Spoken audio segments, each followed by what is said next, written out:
Hey, have you ever had one of those days, one of those seasons, one of those months where life is lifing and you're dealing with difficulty? I want to share with you three things that have helped me and continue to help me on difficult days. In fact, today was a little bit of a difficult day, a little bit more on that later. But we all go through things, especially as entrepreneurs, because you're doing something that most people are not willing to do. I mean, you're stepping out there, you're taking risk, you're taking a path that most people are afraid to take for one reason and one reason only, because it's hard. And when it's hard, we've got to remain hopeful that things will shift and get better. Here are the three things that help me. This is out of the scripture. So in 1 Corinthians chapter 13, Paul says, when I was a child, I thought as a child, but when I became a man, I put away childish things. Now notice there, he intentionally makes a change, a transition in his thinking, and he does it on purpose. He says, I put away childish things. So this was an intentional thing that he did as he was maturing. And when I think of childish things or childish thinking, he's not talking about like toys, bicycles, and video games. What he's talking about are patterns of thinking that had expired for the season that he was in. These are ways of thinking that may have worked in a previous season for him, but did not work in the season that he's in now. I want to encourage you, if you're dealing with something difficult right now, the pattern, the way that you're thinking about it, the way that you're perceiving it has to change. And I have to remind myself of this all the time. I'm not preaching at you. I'm preaching to both of us. The way we look at difficulty must change because the old ways of thinking, the old negative self-talk, the old doubt, the old unbelief these are not things that will serve us in this season. So he says, I put away childish things. And he describes this stripping process of putting those things away. And towards the end of the chapter in 1 Corinthians 13, you can check it out. He said, three things remained after I stripped away the childish things: faith, hope, and love.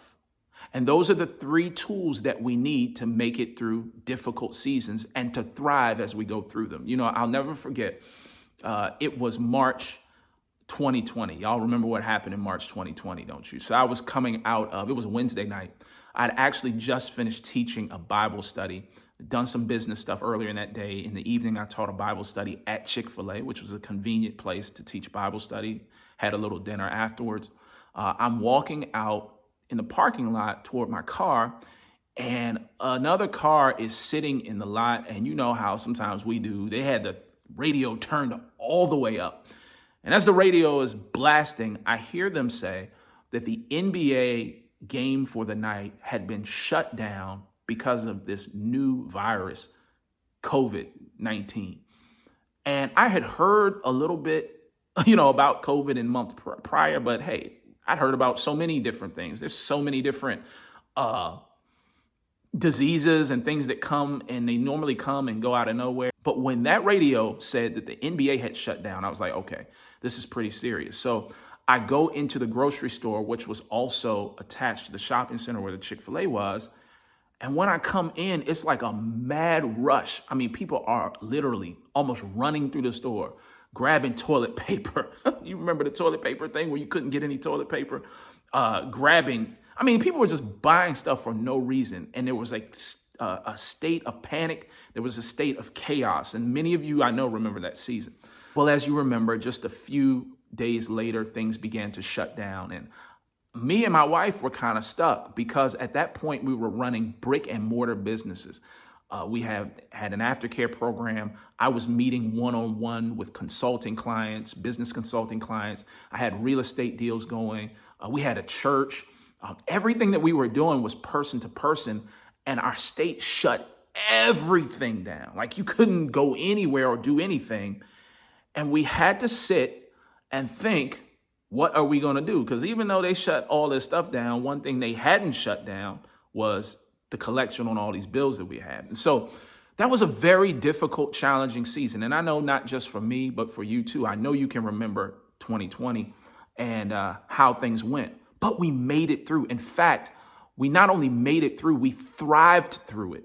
We thrived through it because of faith, hope, and love. I realized that operating in those three give you the ability to see what you can't see. It was in that year of 2020 that I discovered the same system that I'm teaching now, the virtual live event system where we use cash flow workshops to bring a whole bunch of people into a room at one time, pitch a product or service, and then sell a whole bunch of them in one night. I mean, that's the the gist of what we're doing here. But that whole strategy was put together in response to the difficulty of not being able to meet with clients one-on-one, not being able to take meetings as normal, and not being able to sell as we normally would sell. There are so many companies that thrived through that difficulty. And the reason I'm sharing this is not to brag or to boast or even to tell you about me, but to encourage you that if you're going through a difficult season, it may be an opportunity in disguise. Now, I know it doesn't feel like that right now, but you may be sitting on an opportunity in disguise that's cloaked in difficulty, that's cloaked in trial, that's cloaked in struggle. But the way to beat it, the way to get through it, is operating in those three things: faith, hope, and love. After Paul stripped away all of the childish things, all of the childish thinking, those were the three that remained. And it made me wonder, before he stripped all of his other stuff away, and the only thing that remained was faith, hope, and love, what were some of the things he stripped away? Well, some of it was probably fear. Some of the things he had to strip away and change was probably doubt.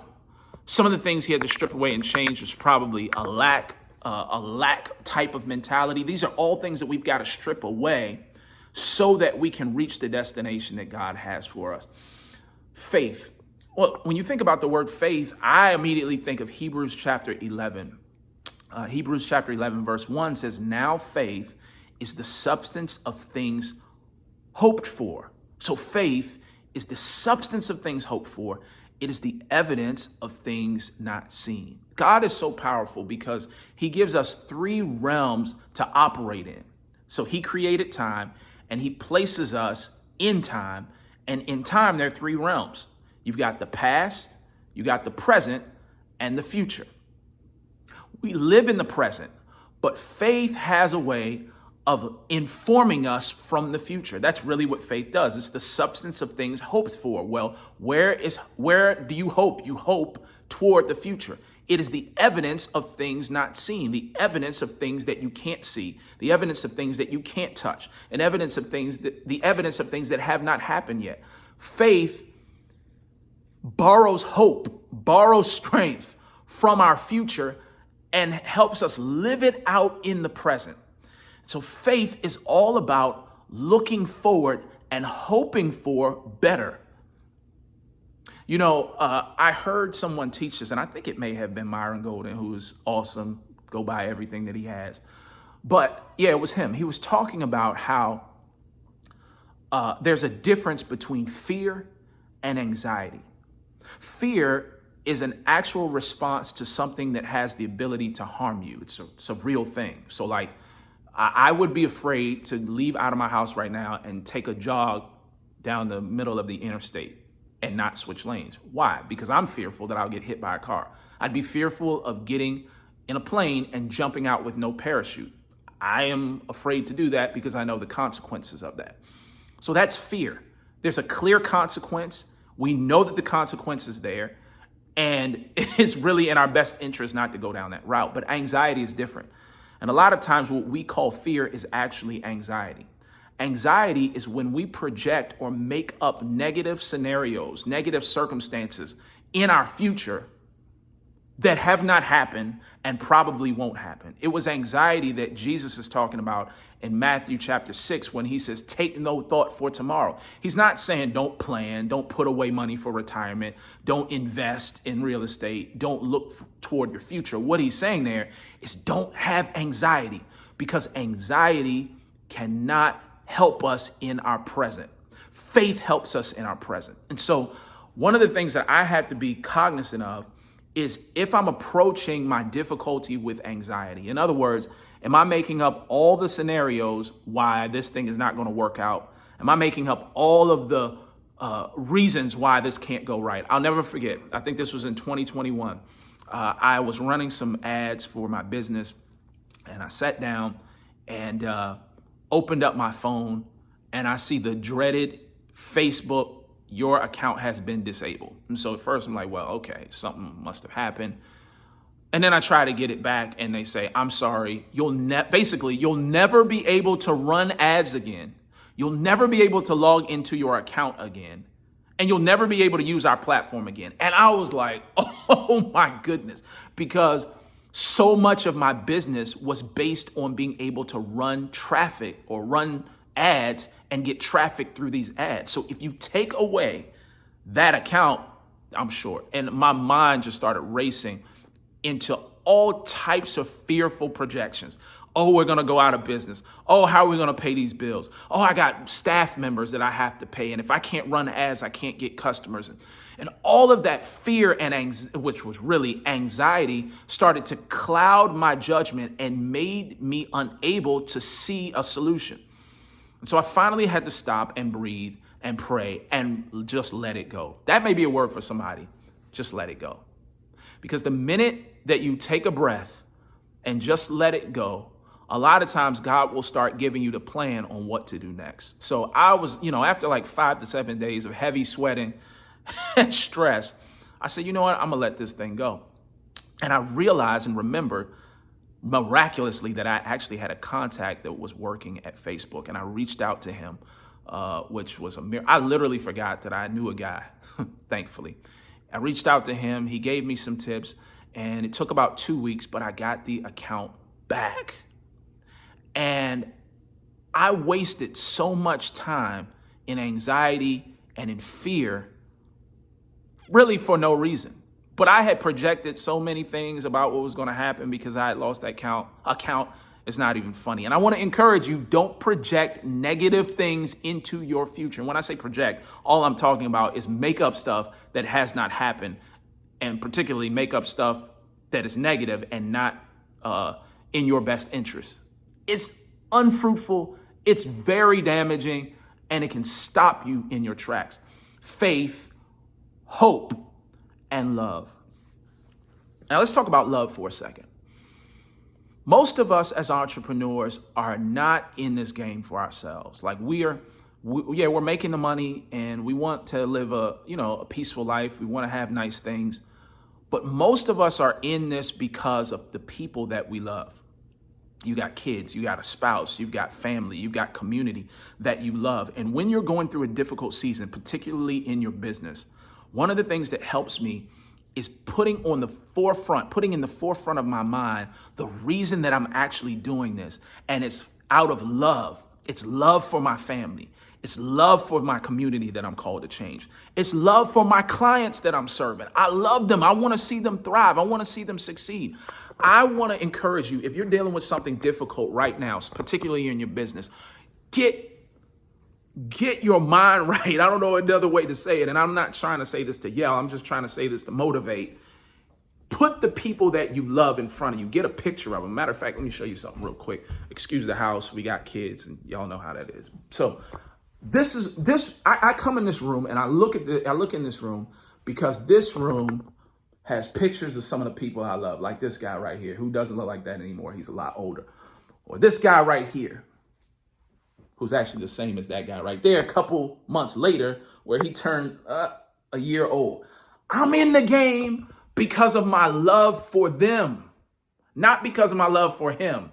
I had a friend that painted that. He's really talented. It's them, not him. It's them, not him. If it's just him, that's a portrait of me, if you can't tell. If it's just him, then it's easy to quit. But because it's them, I can't quit. And neither can you, because you got a them. You got family. You got a wife. You've got a husband. You've got children that are depending on you to hang in there, whether it's a difficulty you're dealing with emotionally, whether it's a difficulty that you're dealing with in your business. I want to encourage you, hang in there and let those three forces, faith, hope, and love, minister to you, operate in them, walk them out. Things will change. Things will shift. Things will get better if you hold on to faith, hope, and love. I hope this blessed you. If it does, share it with somebody. Let me know in the comments. I'll see you in the next video.